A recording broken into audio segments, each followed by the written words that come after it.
வணக்கம் நண்பர்களே. Engineering physics PH 8151 வகுப்பிற்கு தங்களை அன்புடன் வரவேற்கின்றேன். இந்த வீடியோவில் நம்ம 3 முக்கியமான தலைப்புகளை பற்றி பேச போகிறோம். ஒன்று பாய்சான்ஸ் ரேஷியோ, இரண்டாவது ஸ்ட்ரெஸ் அண்ட் ஸ்ட்ரெயின் டயக்ராம், மூன்றாவது factors affecting elasticity. So first Poisson's ratio அப்படின்னா என்ன அப்படிங்கிறத இப்போ பார்க்கலாம். இந்த வீடியோ லெக்சர்ல நம்ம பார்க்குற முதல் topic Poisson's ratio.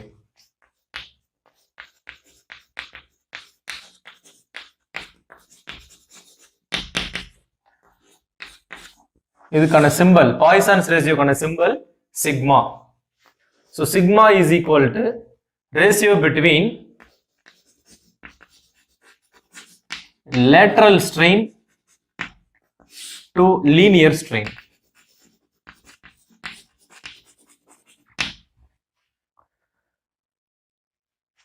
So first what is lateral strain?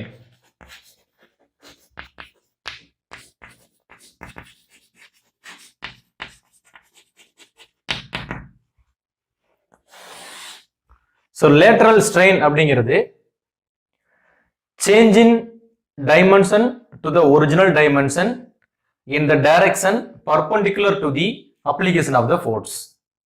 அதாவது நம்ம ஒரு சிலிண்ட்ரிக்கல் ராட் கன்சிடர் பண்றோம் அப்படின்னு வச்சுக்கிட்டோம்னா, இந்த சிலிண்ட்ரிக்கல் ராடோட ஃபேஸ் இது, இந்த ஃபேஸ்க்கு பர்பண்டிகுலரா நம்ம ஒரு ஃபோர்ஸ் அப்ளை பண்றோம்.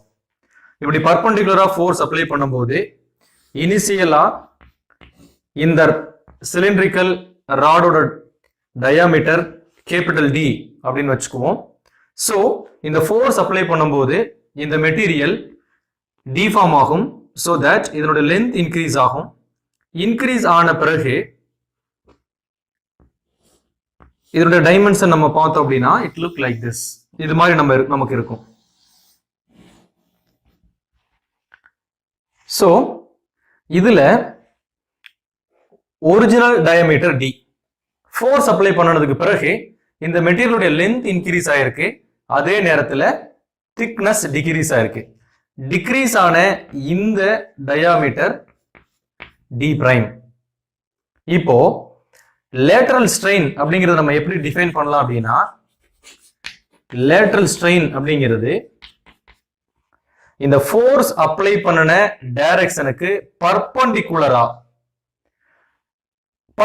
இங்க இருக்கிறது இதனோட இந்த டயாமீட்டர், சிலிண்டரோட டயாமீட்டர். இந்த சிலிண்டரோட டயாமீட்டர்ல என்ன சேஞ்ச் வந்ததோ அது divided by original diameter. So இப்போ சேஞ்ச் இன் டயாமீட்டர் வேணும் அப்படின்னாக்க கேபிட்டல் டி இருந்து டி பிரைம் கழிக்கணும். So let say small D is equal to D minus D prime. So இதுதான் change in diameter on the application of the force, ரைட்டுங்களா? So that here change in diameter divided by original diameter. So change in diameter small d, original diameter capital D. இது lateral strain. So நான் திரும்பவும் சொல்றேன், lateral strain அப்படிங்கிறது this is the ratio between change in diameter to the original diameter on the direction perpendicular to the application of the force. So இங்க cylindrical tube இப்படி இருக்கு, அதோட phase இப்படி இருக்கு. So force இந்த டைரக்ஷன்ல இருக்கு. So இந்த phase ஓட டயாமீட்டர்ல எவ்வளவு டிக்ரீஸ் ஆகுது அப்படிங்கிறது. So இந்த phase இந்த ஃபோர்ஸ்க்கு பர்பண்டிகுலரா இருக்கு. So இந்த பர்பண்டிகுலர்ல எவ்வளவு டயாமீட்டர் டிக்ரீஸ் ஆயிருக்கு ஃபோர்ஸ் இந்த டைரக்ஷன்ல அப்ளை பண்ணும்போது அப்படிங்கிறதா வந்துட்டு lateral strain, change in diameter to the original diameter, right? And so அதை நம்ம கண்டுபிடிச்சிட்டோம், small d by capital D. And linear strain,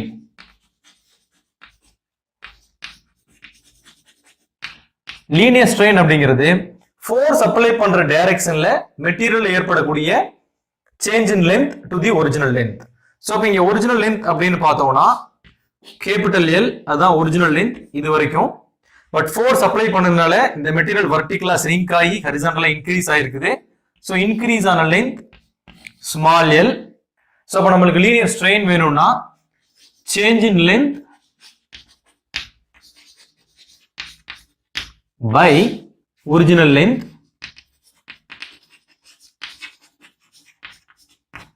so change in length small l by original length capital L.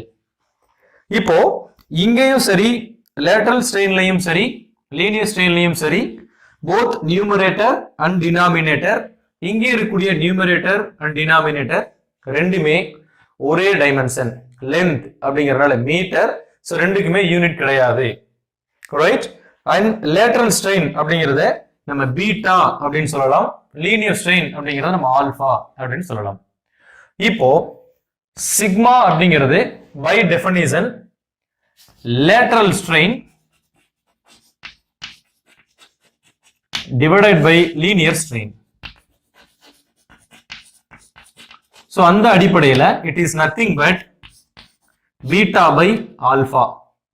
So beta is nothing but small d by capital D. அப்படிங்கறனால இங்க substitute பண்ணிக்கலாம் small d by capital D divided by alpha small l by capital L. So that this becomes d by d multiplied by இது invert ஆகும் l by small l. So this is nothing but the Poisson's ratio sigma. So for Poisson's ratio என்னன்னு பார்த்தோம்? It is the ratio between the lateral strain and the linear strain. Lateral strain அப்படிங்கிறது change in dimension to the original dimension and the direction perpendicular to the force applied. And that lateral strain நம்ம இங்க calculate பண்ணியிருக்கிறோம். So original diameter D, force apply பண்ணதுக்கு அது D prime as link ஆகுது. So difference in diameter D minus D prime. So that is change in diameter and original diameter capital D. That is what we have here. So beta is equal to small d by capital D. Linear strain அப்படிங்கிறது change in length by original length on the direction of the application of the force. So force ஓட directionல material ஏற்பட்ட dimensional change. So இங்க length increase ஆயிருக்கு. Increase ஆன length small l, original length capital L. So linear strain alpha small l by capital L. So sigma Poisson's ratio lateral strain by linear strain which is equal to beta by alpha, beta equal to capital D by small d by capital D, alpha small l by capital L, so that we get sigma is equal to d capital L by capital D small l. So this is Poisson's ratio.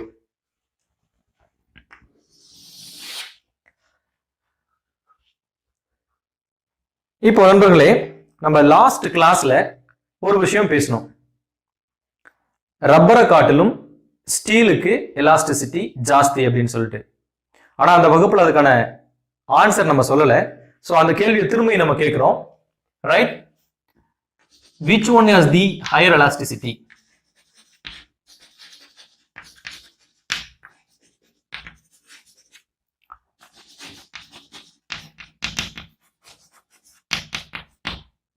A rubber, B steel. So which one has the high elasticity? A rubber, B steel னு கொடுத்திருக்காங்க. எதுக்கு elasticity ஜாஸ்தியா இருக்கும்? நமக்கு ஆப்வியஸா என்ன தோணும் அப்படின்னாக்க, ரப்பரை இழுத்து விட்டோம்னா ரொம்ப தூரத்துக்கு இழுக்க முடியும் அப்படிங்கறதுனால ரப்பருக்கு தான் அதிக எலாஸ்டிசிட்டி இருக்கு அப்படின்னு நமக்கு தோணும்.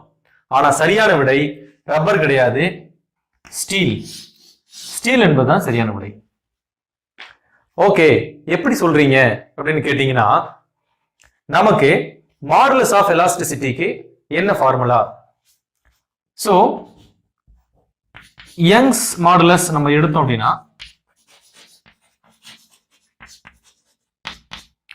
லீனியர் ஸ்ட்ரெயின்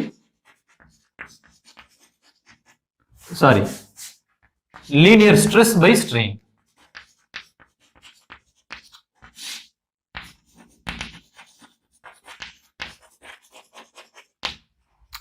இப்போ ஒரு ரப்பர் எடுத்துக்கோங்க. இது ரப்பர். ரப்பருக்கு யங்ஸ் மாடுலஸ் Y நீங்க கண்டுபிடிச்சீங்கன்னா என்ன இருக்கும்? ஸ்மால் ஃபோர்ஸ் அப்ளை பண்ணாவே லார்ஜ் லென்த் வரும் இல்லைங்களா? கொஞ்சமா ஃபோர்ஸ் இழுத்தாவே வந்துட்டு ரொம்ப லென்த் வரும். அப்படின்னா for the small applied force, கொஞ்சம் ஃபோர்ஸ் அப்ளை பண்ண போதே த சேஞ்ச் இன் லென்த் ஜாஸ்தி. ஆக stress force by area, that value let's say 1 Newton.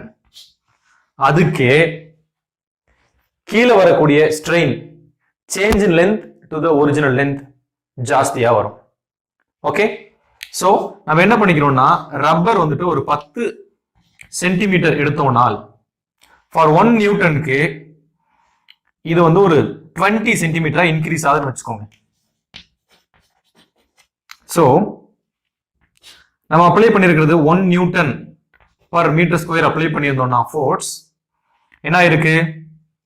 Change in length by original length. So 10 சென்டிமீட்டருக்கு 20 சென்டிமீட்டர் இன்க்ரீஸ் ஆயிருக்கு, which means இன்க்ரீஸ் ஆனது 10 centimetre, original length 10 centimetre. So that 10 cm by 10 cm, this quantity becomes 1 Newton per meter square divided by 1. So answer என்ன வரும்? 1 Newton per meter square வரும். ஓகேங்களா? இன்னொரு case, நீங்க steel எடுத்துக்கோங்க. Steel நீங்க 10 சென்டிமீட்டர் ஸ்டீல் எடுத்துட்டு அதே 1 newton per metre square force apply பண்ணோம்னால் இது என்னவா ஆயிருக்கலாம் அப்படின்னாக்க ஒரு சென்டிமீட்டர் இன்க்ரீஸ் ஆயிருக்கலாம். சோ தட் 1 சென்டிமீட்டர் இன்க்ரீஸ் ஆயிருந்துச்சுன்னா இன்க்ரீஸ் ஆனதுக்கு அப்புறம் 11 சென்டிமீட்டர் இருக்கும். So change in length 1 centimetre. அப்படி பார்த்தோம்னா இங்க y நீங்க கால்குலேட் பண்ணா y is equal to 1 newton per metre square divided by 1 centimetre divided by 10 centimetre. ஓகேங்களா? சோ சென்டிமீட்டர் கேன்சல் ஆயிடுச்சு அப்படின்னாக்க 1 divided by 10. சோ நீங்க எப்படி எழுதிக்கலாம்? 1 newton per metre square multiplied by 10 divided by 1 அப்படின்னு போடலாம். So that Young's modulus என்ன அப்படின்னாக்க 10 newton per metre square. So இப்போ இதுல பாத்தீங்கன்னா ரெண்டுலயுமே நம்ம எடுத்துக்கிட்ட மெட்டீரியலோட லென்த் 10 சென்டிமீட்டர் தான். அப்ளை பண்ண force same 1 newton per metre square. Rubber அதிகமா எலாங்கேட் ஆச்சு, நம்ம 10 சென்டிமீட்டர் எலாங்கேட் எடுத்துக்கிட்டோம்.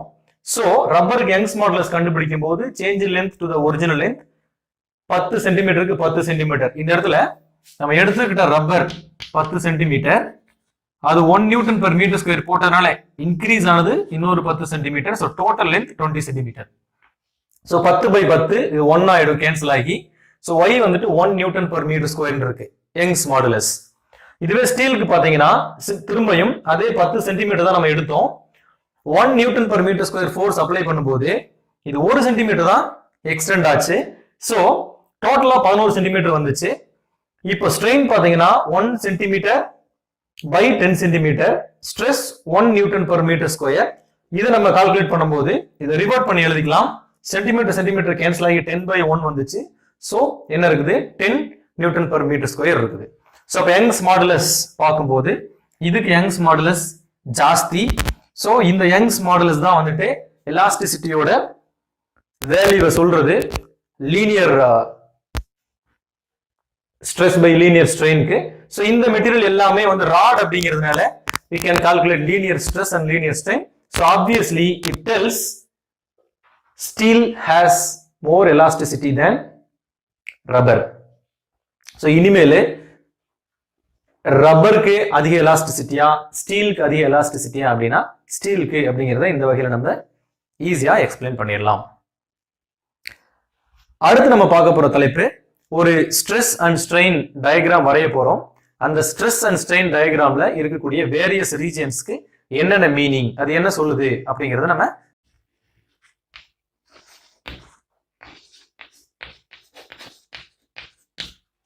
ஸ்ட்ரெஸ் ஸ்ட்ரெயின் டயக்ராம் நம்ம வரைய போறது ஒரு பர்டிகுலர் மெட்டீரியலுடைய ஸ்ட்ரெஸ் அண்ட் ஸ்ட்ரெயின் டயக்ராம். அதில் இருக்கக்கூடிய டிஃப்ரெண்ட் செக்மெண்ட்ஸ் என்ன அப்படிங்கறத நம்ம பார்க்க போறோம்.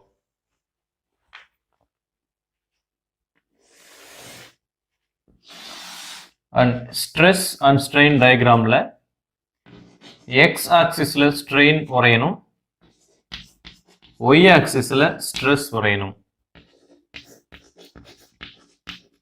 ஸோ இங்கே ஸ்ட்ரெஸ் அண்ட் ஸ்ட்ரெயின் டயக்ராம்னு இருக்கிறதுனால நம்ம எக்ஸில் ஸ்ட்ரெஸ் ஒயில் ஸ்ட்ரெயின் சொல்லிட்டு பழக்கமாக இருக்கக்கூடிய தோஷத்தில் நம்ம வரைஞ்சிடக்கூடாது. கவனமாக எக்ஸ் ஆக்சிஸில் ஸ்ட்ரெயின் ஒய் ஆக்சிஸில் ஸ்ட்ரெஸ் வரையணும். நான் இப்போ வரைய போகிறது ஒரு பர்டிகுலர் ஒரு ஸ்பெசிஃபிக்கான ஒரு மெட்டீரியலுக்குரியது. ஸோ எப்படி வரும் அந்த கர்வ் அப்படிங்கிறத நீங்கள் கவனமாக பாருங்க. ஸோ இது ஒரு டிபிக்கல் கர்வ். இந்த கர்வ்ல நமக்கு மொத்தமாக ஒரு 5 செக்மெண்ட் இருக்கும். ஒரு செக்மெண்ட்டும் என்ன என்ன அப்படிங்கிறத நம்ம பார்க்கலாம். அதில் இப்போ எப்படி அப்படின்னா நம்ம ஒரு மெட்டீரியல் எடுத்துக்கிறோம்.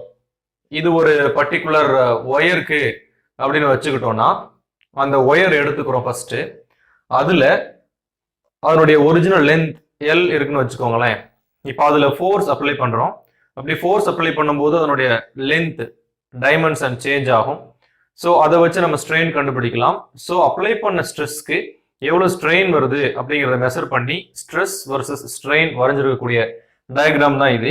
ஸோ இந்த டயக்ராமில் ஸ்ட்ரெஸ் 0லேருந்து இன்க்ரீஸ் பண்ணிக்கிட்டே போகும்போது அந்த ஸ்ட்ரெயினுக்கு ஒரு கர்வ் வரைஞ்சிருக்கிறோம். அந்த கர்வ் இந்த பாயிண்ட்ல இருந்து இந்த பாயிண்ட் வரைக்கும் பாயிண்ட் ஏ பார்த்தீங்கன்னா, ஸோ ஒரு யூனிட் ஆஃப் ஸ்ட்ரெஸ்ஸுக்கு ஒரு யூனிட் ஆஃப் ஸ்ட்ரெயின். ஸோ ஸ்ட்ரெஸ்ஸும் ஸ்ட்ரெயினும் ப்ரொபோஷனலாக இருக்கும். So up to point A. So இதில் பார்த்தீங்கன்னா நம்ம ஃபர்ஸ்ட் அப் டு பாயிண்ட் ஏ எப்படி இருக்குன்னா ஸ்ட்ரெஸ்ஸும் ஸ்ட்ரெயினும் ப்ரொபோஷனலாக இருக்கு. ஸோ தட் இந்த ரீஜியனை வந்துட்டு ப்ரொபோஷனல் லிமிட் அப்படின்னு சொல்லலாம்.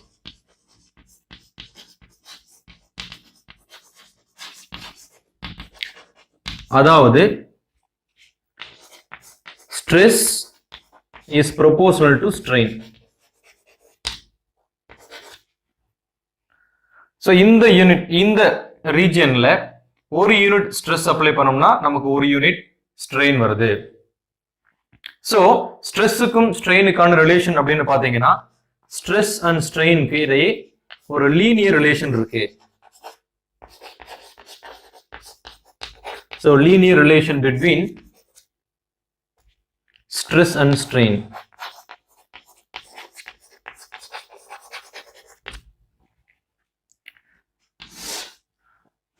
இது பாயிண்ட் ஏ வரைக்கும். இப்போ பாயிண்ட் இந்த ஏ வரைக்கும் நீங்க ஸ்ட்ரெஸ் அப்ளை பண்ண ஸ்ட்ரெஸ் ரிமூவ் பண்ணிட்டோம்னா என்ன ஆகுனா மெட்டீரியல் வந்துட்டு திரும்பியும் ஒரிஜினல் பொசிஷனுக்கு போயிடும். அடுத்து இது வரைக்கும் ஒரு சின்ன போர்ஷன் இருக்கு. அந்த portion point B. Point B point A to B second point A to B. இந்த ரீஜன்ல பாத்தீங்கன்னா அப்ளைடு ஸ்ட்ரெஸ்ஸுக்கு ஈக்குவலண்டா ஸ்ட்ரெயின் இல்லை. ஸோ கொஞ்சம் ஸ்ட்ரெஸ் அப்ளை பண்ணாலும் ஸ்ட்ரெயின் கொஞ்சம் ஜாஸ்தியா இருக்கு. ஸோ கர்வ் பாத்தீங்கன்னா ஸ்ட்ரெயின் சைடு பெண்ட் ஆயிருக்கு. அப்படின்னா ஸ்ட்ரெஸ்ஸுக்கு ப்ரொபோஷனலா ஸ்ட்ரெயின் இல்லை. ஸோ ஸ்ட்ரெஸ்ஸோட ஸ்ட்ரெயின் அதிகமா இருக்கு. ஸோ அதனால இந்த கேஸ்ல stress is not proportional to strain.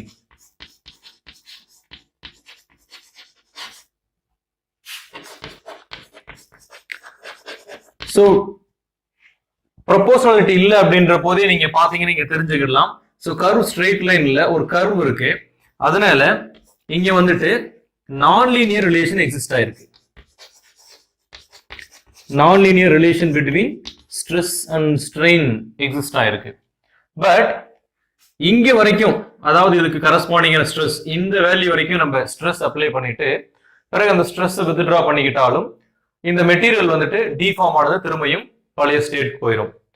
ரெண்டுக்கும் உள்ள டிஃபரெண்ட் என்னன்னா பாயிண்ட் ஏல ஸ்ட்ரெஸ்ஸும் ஸ்ட்ரெயினும் ப்ரொபோஷனல், ஸோ லீனியர் ரிலேஷன் இருக்கும். பாயிண்ட் பில ஸ்ட்ரெஸ்ஸும் ஸ்ட்ரெயினும் ப்ரொபோஷனலா இருக்காது, அதனால நான் லீனியர் ரிலேஷன் இருக்கும். அதனால பாயிண்ட் ஏ வரைக்கும் ஸ்ட்ரெயிட் லைனா வந்தது, ஏ டு பில ஒரு சின்ன கர்வ் ஸ்ட்ரெயினை நோக்கி வளைஞ்சிருக்கும். ஆனாலும் பாயிண்ட் ஏ வரைக்கும் சரி பாயிண்ட் பி வரைக்கும் சரி பாயிண்ட் ஏ வரைக்கும் நீங்க ஃபோர்ஸ் அப்ளை பண்ணிட்டு வித்ட்ரா பண்ணாலும் சரி, பாயிண்ட் பி வரைக்கும் ஃபோர்ஸ் அப்ளை பண்ணிட்டு வித்ட்ரா பண்ணாலும் சரி, அந்த மெட்டீரியல்ல என்ன ஸ்ட்ரெயின் கிரியேட் ஆச்சோ அது திரும்பியும் பழையபடி போயிடும். அதாவது அதனுடைய டிஃபார்மேஷன் பழையபடி ஒரிஜினல் சைஸ்க்கு போயிடும். அதனால இந்த ரீஜியன் 0ல இருந்து பி வரைக்கும் இருக்கக்கூடிய இந்த ரீஜியனை நம்ம என்ன சொல்லலாம் அப்படின்னா எலாஸ்டிக் ரீஜியன் அப்படின்னு சொல்லலாம். இந்த பாயிண்ட் பி வந்துட்டு எலாஸ்டிக் லிமிட் அப்படின்னு சொல்லலாம். அதாவது பாயிண்ட் பி வரைக்கும் தான் இந்த மெட்டீரியல் எலாஸ்டிக் ப்ராப்பர்ட்டியை எக்ஸிபிட் பண்ணும், வெளிவிடும். அடுத்து பிக்கு அப்புறம் சி வரைக்கும் ஒரு சின்ன பகுதி இருக்கு, பி டு சி ஒரு சின்ன ஸ்ட்ரெஸ் இன்க்ரீஸ் இருக்கு. அதுக்கு என்ன இருக்குனாக்க மெட்டீரியல் வந்துட்டு கொஞ்சம் அதிகமா டிஃபார்ம் ஆயிருக்கு மித்த 2 ரீஜன் காட்டிலும். இந்த பாயிண்ட ஈல்டு பாயிண்ட் அப்படின்னு சொல்லுவாங்க. ஏன் இதை ஈல்டு பாயிண்ட் அப்படின்னு சொல்றோம்னா பி டு சி நம்ம ஸ்ட்ரெஸ் அப்ளை பண்ணிட்டு இந்த ஸ்ட்ரெஸ் வித்ட்ரா பண்ணோம்னா மெட்டீரியல் அதனுடைய ஒரிஜினல் பொசிஷனுக்கு போகாது. ஒரு சின்னதா ஒரு எக்ஸ்டென்ஷன், அதோட டைமென்ஷன் சேஞ்ச், திரும்ப அப்படியே மெட்டீரியல் ரீடைன் ஆகி இருக்கும். ஸோ ஒரு மெட்டீரியல் எடுத்துக்கிறோம், ஃபோர்ஸ் அப்ளை பண்ணாலும் லென்த் இன்க்ரீஸ் ஆகுது, திரும்பிய ஃபோர்ஸை வித்ட்ரா பண்ணிட்டோம்னா பி வரைக்கும் பழைய பொசிஷனுக்கு போனது இந்த பி டு சி ரீஜன்ல பழைய பொசிஷனுக்கு போகாது. ஒரு சின்னதா ஒரு பகுதி வந்துட்டு இன்க்ரீஸ் ஆனது அப்படியே இன்க்ரீஸ் ஆன மக்களே இருக்கும், ரைட்? ஸோ அந்த ஒரு பர்மனன்ட் டிஃபார்மேஷன் மெட்டீரியல் கிரியேட் ஆகிறது அப்படிங்கறதுனால அந்த பர்மனன்ட் டிஃபார்மேஷன் தான் பிளாஸ்டிக் ரீஜனுக்கான starting point. So that plastic ரீஜனுக்கான ஸ்டார்டிங் பாயிண்ட் அது இருக்கிறதுனாலையும் இதுல ஒரு பர்மனன்ட் டிஃபார்மேஷன் இருக்கிறதுனாலையும் அது ஈல்டு பாயிண்ட் அப்படின்னு சொல்லுவாங்க. இதுல இத பர்மனன்ட் செட் அப்படின்னு நம்ம சொல்லலாம். பிறகு சிக்கு மேல நம்ம வந்துட்டு ஒவ்வொரு ஸ்ட்ரெஸ் அப்ளை பண்ணவும் டிராஸ்டிக்கா இதுல இருக்கக்கூடிய டிஃபார்மேஷன் இன்க்ரீஸ் ஆயிட்டே போகும். அதனால ஸ்ட்ரெயின் டிராஸ்டிக்கா இன்க்ரீஸ் ஆயிட்டே போகும் அப் to point D.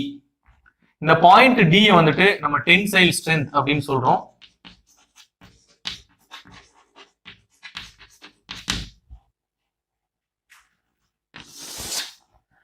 So third point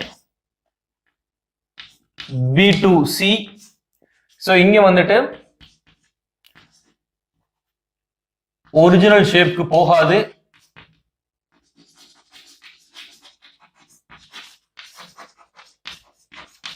ஃபோர்ஸை ரிமூவ் பண்ணும்போது ஒரிஜினல் ஷேப்க்கு போகாது, ஒரு பர்மனன்ட் டிஃபார்மேஷன் இருக்கும்.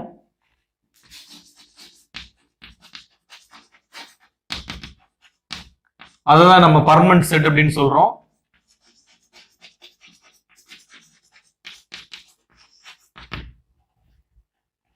அதே மாதிரி இந்த இடம் தான் வந்து பிளாஸ்டிக் ரீஜனுக்கோட ஸ்டார்டிங் பாயிண்ட். ஸோ இதை வந்துட்டு ஈல்டு பாயிண்ட் அப்படின்னு நம்ம சொல்றோம்.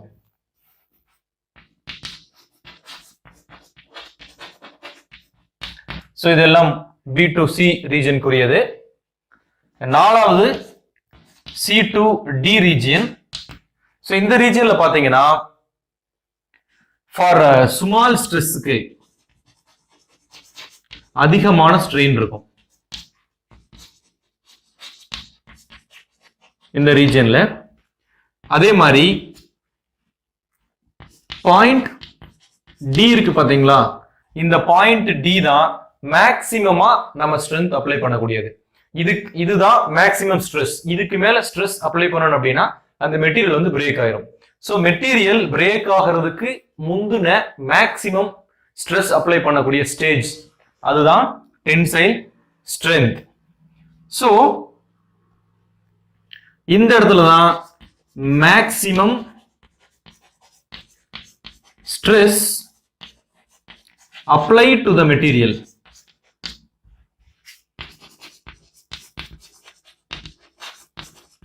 before fracture created in it. So material break ஆகிறதுக்கு முன்னாடி நம்ம மேக்ஸிமம் எவ்வளவு ஸ்ட்ரெஸ் அப்ளை பண்ண முடியும், மேக்ஸிமம் என்னவோ அதுதான் இந்த பாயிண்ட். இதுக்கு கரஸ்பாண்டிங்கான ஸ்ட்ரெஸ் தான் மேக்ஸிமம் ஸ்ட்ரெஸ் அப்ளை பண்றது. இதுக்கு மேல நம்ம ஸ்ட்ரெஸ் அப்ளை பண்ணோம்னா மெட்டீரியல் பிரேக் ஆயிரும். ஸோ இப்போ மெட்டீரியல் டிஃபார்ம் ஆகிட்டே வருது அப்படின்னா என்ன அர்த்தம்னா அதனுடைய லேட்டரல் ஸ்ட்ரெயின் நம்ம ஃபோர்ஸ் அப்ளை பண்ண டைரக்ஷனுக்கு பர்பெண்டிகுலர் டைரக்ஷன்ல சோ அதோட வித் ஸ்ரிங்க் ஆகிட்டே வரும். சோ அப்ப இந்த பாயிண்ட்ல தான் டென்சைல் ஸ்ட்ரென்த் அப்படிங்கிற பாயிண்ட்ல தான் என்ன இருக்குன்னா, ஃபார் எக்ஸாம்பிள் நம்ம இப்படி ஒரு ஒயர் எடுத்துக்கிறோம்னு வச்சுக்கோங்களேன். இந்த ஒயர் நம்ம ஃபோர்ஸ் அப்ளை பண்ண இதனோட திக்னஸ் சின்னதாகிட்டே போகும். ஸோ இப்படி ரொம்ப சின்னதாயிரும். ஸோ இதுல பாத்தீங்கன்னா இந்த திக்னஸ் எங்க ரொம்ப மினிமமா இருக்கும்னா இந்த டென்சைல் ஸ்ட்ரென்த் இருக்கிற பாயிண்ட்ல தான். டென்சைல் ஸ்ட்ரென்த் அளவுக்கு நம்ம ஸ்ட்ரெஸ் அப்ளை பண்ணிட்டோம்னா திக்னஸ் அங்கதான் மினிமமா இருக்கும். So at tensile strength,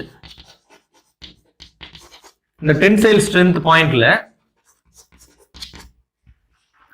material lowest திக்னஸ்ல இருக்கும்.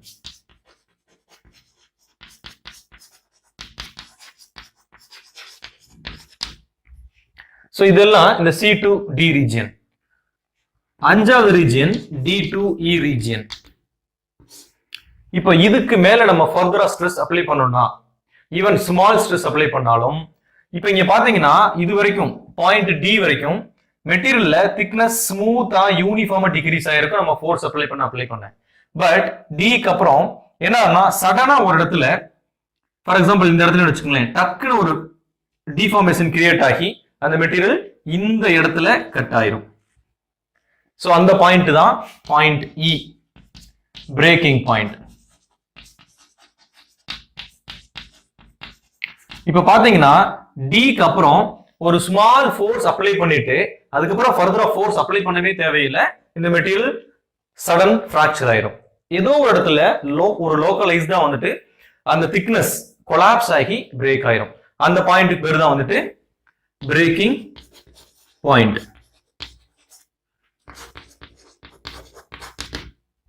சோ இது 5 தாங்க இந்த ஸ்ட்ரெஸ் அண்ட் ஸ்ட்ரெயின் டயக்ராம்ல. இப்ப இதுல நம்ம என்னன்னாக்க இது ஒரு பர்டிகுலர் கேஸ்க்குரியது. இப்ப இது வந்து எல்லா மெட்டீரியலுக்கும் இதே மாதிரி தான் டயக்ராம் வருமா அப்படின்னா வராது. சில மெட்டீரியலுக்கு, ஃபார் எக்ஸாம்பிள் நம்ம கிளாஸ் மெட்டீரியல் எடுத்துக்கணும்னு வச்சுக்கோங்களேன், கிளாஸ் மேல கொஞ்சம் ஃபோர்ஸ் அப்ளை பண்ணணும் அப்படின்னாக்க அது வித்ஸ்டாண்ட் பண்ணும். இன்னும் கொஞ்சம் அதிகமா அப்ளை பண்ணா வித்ஸ்டாண்ட் பண்ணும். இப்படியே ஃபோர்ஸ் இன்க்ரீஸ் பண்ணிட்டே போனா அட் ஒன் பாயிண்ட் ஆஃப் டைம்ல என்ன ஆயிரும் அப்படின்னாக்க அது அப்படியே பிரேக் ஆயிரும். அது பிளாஸ்டிக் டிஃபார்மேஷன், அதாவது பர்மனண்டா அதனுடைய டைமென்ஷன் சேஞ்ச் ஆகாது. சோ கிளாஸ் எடுத்துக்கிட்டோம்னா கிளாஸ்க்கு பிளாஸ்டிக் ரீஜியன் கம்மியா இருக்கும், ரைட்? சோ இப்போ இங்க B to D வரைக்கும் இருக்கக்கூடியது பிளாஸ்டிக் ரீஜியன். சோ இந்த பிளாஸ்டிக் ரீஜியன் கிளாஸ்க்கு இருக்காது. அதே சமயத்துல ரப்பர் எடுத்துன்னு வச்சுக்கோங்களேன், நம்ம கொஞ்சம் ஃபோர்ஸ் அப்ளை பண்ண எலாங்கேட் ஆகும், இன்னும் கொஞ்சம் ஃபோர்ஸ், இன்னும் கொஞ்சம் ஃபோர்ஸ், இன்னும் கொஞ்சம் ஃபோர்ஸ், இன்னும் கொஞ்சம் ஃபோர்ஸ், ரைட்டுங்களா?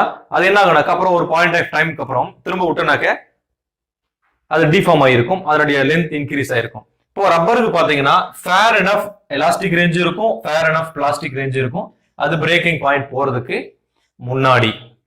இதுவே நீங்க கிளே எடுத்துக்கிட்டீங்கன்னு வச்சுக்கோங்களேன், ஒரு சின்ன ஃபோர்ஸ் அப்ளை பண்ணாலும் கூட அது வந்து டிஃபார்ம் ஆயிடும், திரும்ப பழைய பொசிஷனுக்கு போகாது. அப்படின்னா ஒரு கிளேக்கு வந்துட்டு எலாஸ்டிக் ரீஜன் கம்மியா இருக்கும், ரொம்ப சின்னதா இருக்கும், வேற பிளாஸ்டிக் ரீஜன் ரொம்ப ஜாஸ்தியா இருக்கும். பிரேக்கிங் பாயிண்ட் போறதுக்கு முன்னாடி வைடா வந்துட்டு ஒரு பிளாஸ்டிக் ரீஜன் இருக்கும். சோ தட் இந்த கர்வ் அப்படிங்கிறது நம்ம என்ன மெட்டீரியல் எடுத்துக்கிறோமோ அந்த மெட்டீரியலை பொறுத்து இதில் இருக்கக்கூடிய செக்மெண்ட்ஸ் சேஞ்ச் ஆகும். சோ இதாங்க ஸ்ட்ரெஸ் அண்ட் ஸ்ட்ரெயின் டயக்ராம். இதுல முக்கியமா 5 செக்மெண்ட் இருக்கு. Segment 1 up to point A, அதுல 2 முக்கியமான point, stress is proportional to strain, so linear relation இருக்கும்.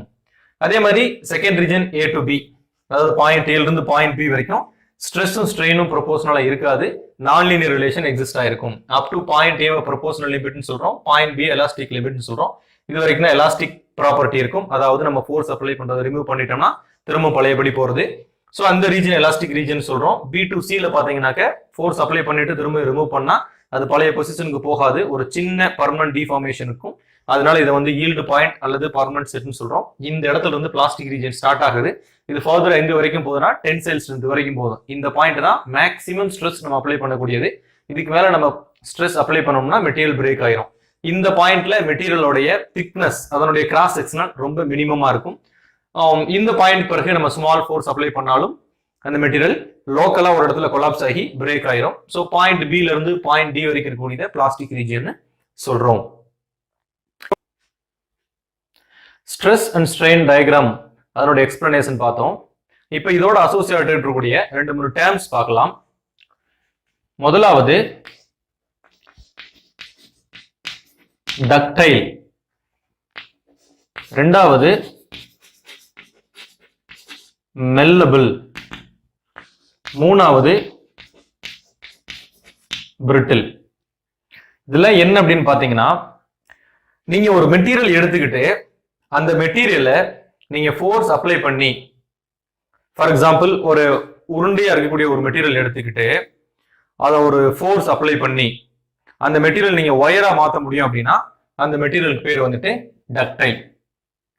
ஸோ டக்டைல் அப்படிங்கிறது, ductile are the materials which can be extended as wire. Ductile material அப்படின்னா example என்ன சொல்லலாம்னாக்க, இம்பியூரிட்டி ஆட் பண்ண gold அதை நம்ம வந்துட்டு கம்பியா நீட்டலாம் இல்லைங்களா. அதே மாதிரி மெல்லபிள் அப்படின்னா அதை வந்து நம்ம சீட்டா வந்துட்டு நீட்டலாம். கம்பி அப்படிங்கிறது 1 டைமென்ஷனல், ஷீட் அப்படிங்கிறது 2 டைமென்ஷனல் மெட்டீரியல், ரைட். ஸோ ஒரு ராம் மெட்டீரியல், ஒரு மெட்டீரியல் எடுத்துக்கிட்டு அதை 1 டைமென்ஷனல் வயரா மாத்தினா டக்டைல், 2 டைமென்ஷனல் சீட்டா மாத்தினா மெல்லபிள். அப்படி இல்லாம ஒரு மெட்டீரியல் எடுத்து அதுல நம்ம ஃபோர்ஸ் அப்ளை பண்றோம், அப்படி அப்ளை பண்ணும்போது அந்த மெட்டீரியல் எந்த பிளாஸ்டிக் டிஃபார்மேஷனோ இல்லை இந்த மாதிரி டக்டைலாவோ மெல்லபிளோ இல்லாம ஸ்ட்ரெயிட்டா அது பிரேக் ஆயிருச்சு அப்படின்னா, லைக் கிளாஸ் மெட்டீரியல்ஸ், அதே மாதிரி வந்துட்டு பீங்கான் மெட்டீரியல்ஸ், அதெல்லாம் பாத்தீங்கன்னாக்கா பிரிட்டில். ஸோ அந்த மாதிரி ஒரு மெட்டீரியல் ஒரு கிரிட்டிக்கல் ஃபோர்ஸ் அப்ளை பண்ணதுக்கு அப்புறம், கிரிட்டிக்கல் ஸ்ட்ரெஸ்க்கு அப்புறம் ஸ்ட்ரெயிட்டா அது பிரேக் ஆச்சு அப்படின்னாக்கா அது வந்துட்டு பிரிட்டில் மெட்டீரியல். எக்ஸாம்பிள் நம்ம என்ன சொல்லணும்னாக்க, நமக்கு நோன் எக்ஸாம்பிள் கிளாஸ் சொல்லலாம். ஸோ இதெல்லாம் வந்து ஸ்ட்ரெஸ் ஸ்ட்ரெயினோட ரிலேட்டடான டேர்ம்ஸ். இப்போ uses of stress strain diagram.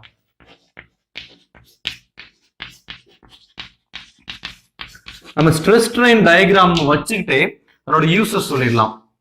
ஒன்னு என்ன அப்படின்னு பார்த்தோம்னா, ஒரு மெட்டீரியல் நமக்கு கொடுத்தாங்கன்னா அதோட ஸ்ட்ரெஸ் ஸ்ட்ரெயின் டயக்ராம் தெரிஞ்சுன்னா elastic and plastic limit of that material நம்ம கண்டுபிடிச்சிடலாம்.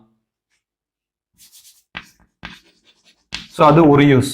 ஒரு மெட்டீரியல், ஒரு இன்ஜினியரிங் அப்ளிகேஷனுக்காக ஒரு மெட்டீரியல் கொடுக்குறாங்க, அந்த மெட்டீரியலோட ஸ்ட்ரெஸ் ஸ்ட்ரெயின் டயக்ராம் நம்ம பிளாட் போட்டோம் அப்படின்னா எது வரைக்கும் அந்த மெட்டீரியல் எலாஸ்டிக்கா இருக்கும், பிறகு எந்த ரீஜன்ல இருந்து எந்த ரீஜன் வரைக்கும் பிளாஸ்டிக்கா இருக்கும், பிறகு வந்துட்டு அது எப்ப பிரேக் ஆகும், ஸோ அந்த மெட்டீரியலுக்கான பிரேக்கிங் ஸ்ட்ரெஸ் என்ன அப்படிங்கறத நம்ம கண்டுபிடிக்கலாம். ஸோ இவ்வளவு ஸ்ட்ரெஸ் அப்ளை பண்ணா அந்த மெட்டீரியல் பிரேக் ஆகும் அப்படிங்கறத நம்ம கண்டுபிடிக்க முடியும். ஸோ அந்த பிரேக்கிங் ஸ்ட்ரெஸ்க்கு முன்னாடி ரேஞ்சில் எலாஸ்டிக் ரீஜன்ல நம்ம மெட்டீரியல் ஆப்ரேட் பண்றதுக்கு ஒரு ஐடியா நமக்கு கிடைக்கும். மூணாவது, மேக்சிமம் டென்சைல் ஸ்ட்ரென்த் எவ்வளோ அப்படிங்கறத நம்ம கண்டுபிடிக்கலாம். Maximum tensile strength of the material அப்படின்னா அந்த மெட்டீரியல் பிரேக் ஆகிறதுக்கு முன்னாடி எவ்வளவு மேக்சிமம் லோட தாங்கும், எவ்வளவு மேக்சிமம் ஸ்ட்ரெஸ் அது தாங்கும் அப்படிங்கறத நம்ம கண்டுபிடிக்கிறதுக்கு ஸ்ட்ரெஸ் ஸ்ட்ரெயின் டயக்ராம் யூஸ் ஆகும். அது இல்லாம நான்காவதா அந்த மெட்டீரியல் மேக்சிமம் எவ்வளவு எலாங்கேட் ஆகும் அப்படிங்கறத கண்டுபிடிக்கலாம். சோ மேக்சிமம் எலாங்கேஷன் கண்டுபிடிக்கலாம்.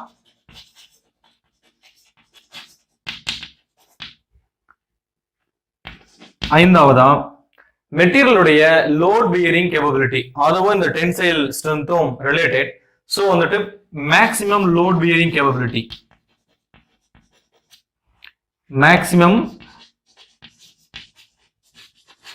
Structural load bearing capability.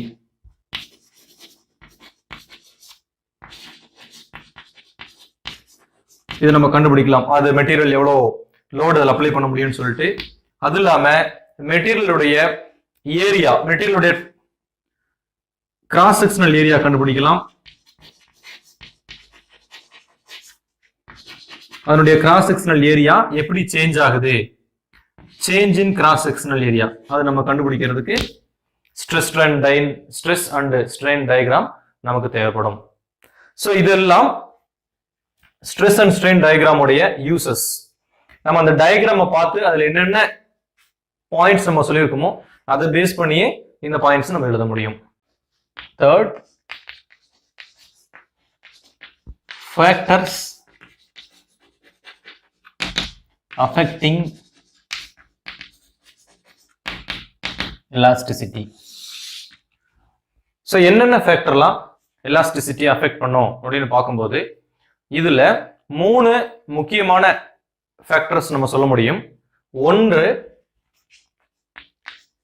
effect of hammering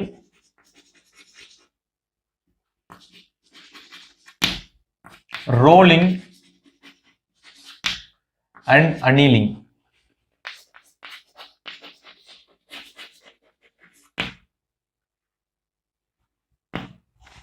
Effect of hammering, rolling and annealing.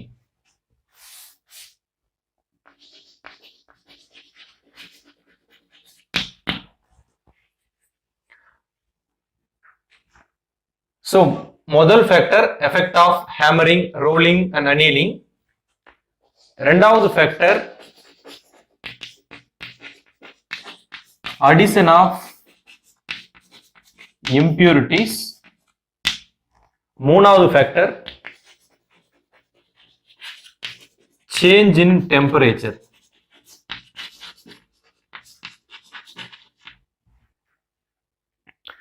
இதுல மொதல் ஃபேக்டர் எடுத்துக்கிட்டோம்னு வச்சுக்கோங்களேன், அது ரெண்டா பிரிச்சுக்கலாம்.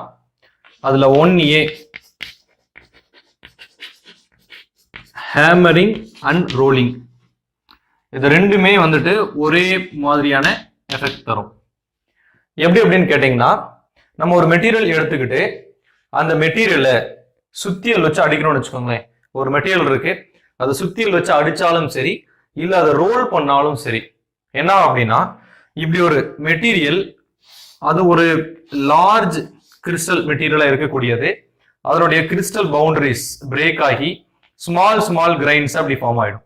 ஸோ அப்படி ஸ்மால் கிரைன்ஸா ஃபார்ம் ஆயிடுச்சு அப்படின்னா அதனுடைய எலாஸ்டிக் ப்ராப்பர்ட்டி வந்து இன்க்ரீஸ் ஆகும். ஸோ தட் இந்த மாதிரி ஸ்மால் ஸ்மால் கிரைன்ஸா உருவாகிரும். ஸோ தட் என்ன ஆயிரும்னாக்க கிறிஸ்டல் கிரைன்ஸ் பிரேக் ஆகி ஸ்மால் கிரைன்ஸா உருவாகும்.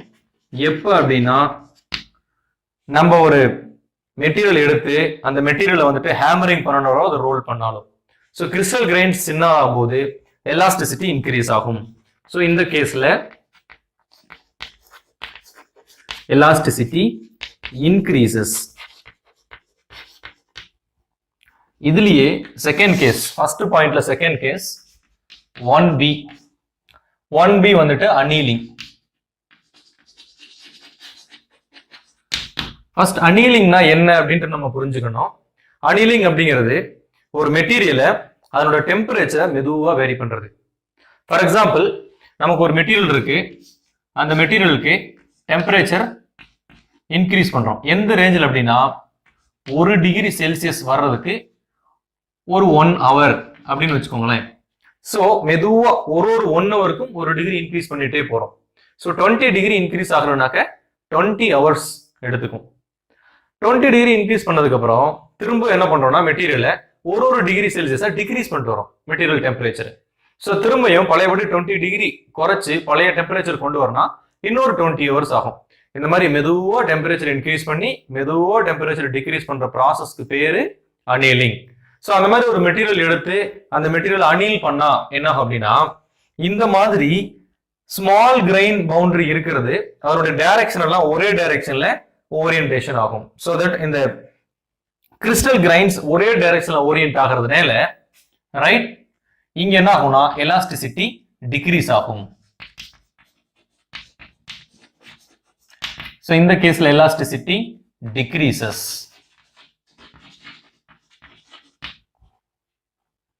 ரெண்டாவது பாயிண்ட் அடிஷன் ஆஃப் இம்பியூரிட்டிஸ்.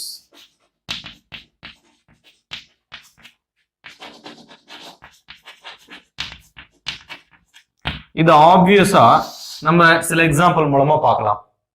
என்ன பண்ணுவாங்கன்னாக்க கார்பன் வந்து அயன்ல சேர்ப்பாங்க, கார்பன் பிளஸ் அயன். அதே மாதிரி பொட்டாசியம் பிளஸ் கோல்டு சேர்க்கும் போது, இப்ப கார்பன் பிளஸ் அயன் சேர்க்கும் போது அந்த அயனோட ஸ்ட்ரென்த் ஜாஸ்தி ஆகும். ஆனால் இட் வில் பிரேக் ஈஸிலி, ஈஸியா வந்து after some time, not easily. So சேர்க்கும் போது ஸ்ட்ரென்த் ஜாஸ்தி ஆகும். அதே சமயத்துல இந்த மெட்டீரியல் வந்துட்டு பிரிட்டில் மெட்டீரியலா மாறிடும். வேற நீங்க கோல்டு எடுத்துக்கிட்டு கோல்டுல பொட்டாசியம் சேர்த்தோம் அப்படின்னம்னா என்ன ஆகும்னாக்க அந்த கோல்டு பிகினிங்ல ரா மெட்டீரியலா இருக்கிறது ஈஸியா பிரேக் ஆகும், பிரிட்டில் மெட்டீரியலா இருக்கும். ஆனால் அதுக்கு பிறகு என்ன ஆகும் அப்படின்னா இம்பியூரிட்டிஸ் கொஞ்சம் ஆட் பண்ணும்போது அதை நம்ம டக்டைலாவோ மெல்லபிளாவோ எக்ஸ்டெண்ட் பண்ண முடியும், அதாவது ராடாவோ சீட்டாகவோ இன்க்ரீஸ் பண்ண முடியும். So that addition of impurity என்ன மெட்டீரியல்ல சேர்க்கிறோமோ அந்த மெட்டீரியலுக்கு தகுந்த மாதிரி மாறும். ஜென்ரலா addition of impurity will increase plasticity. So இது என்ன பண்ணுதுனாக்க இட் இன்க்ரீஸ்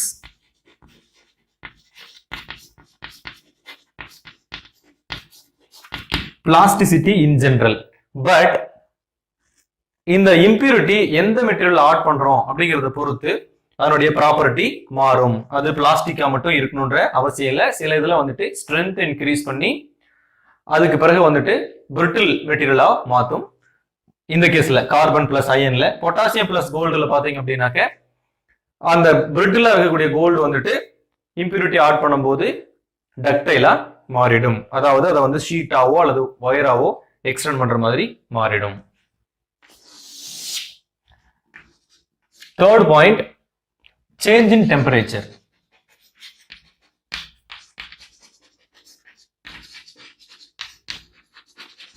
ஒரு மெட்டீரியலுடைய டெம்பரேச்சரை சேஞ்ச் பண்ணா அதனுடைய எலாஸ்டிசிட்டி என்ன ஆகும்? ஸோ எலாஸ்டிசிட்டியும் டெம்பரேச்சரும் இன்வெர்ஸ்லி ரிலேஷன் ஜென்ரலா. ஸோ நம்ம டெம்பரேச்சர் இன்க்ரீஸ் பண்ணோம்னா எலாஸ்டிசிட்டி குறையும்,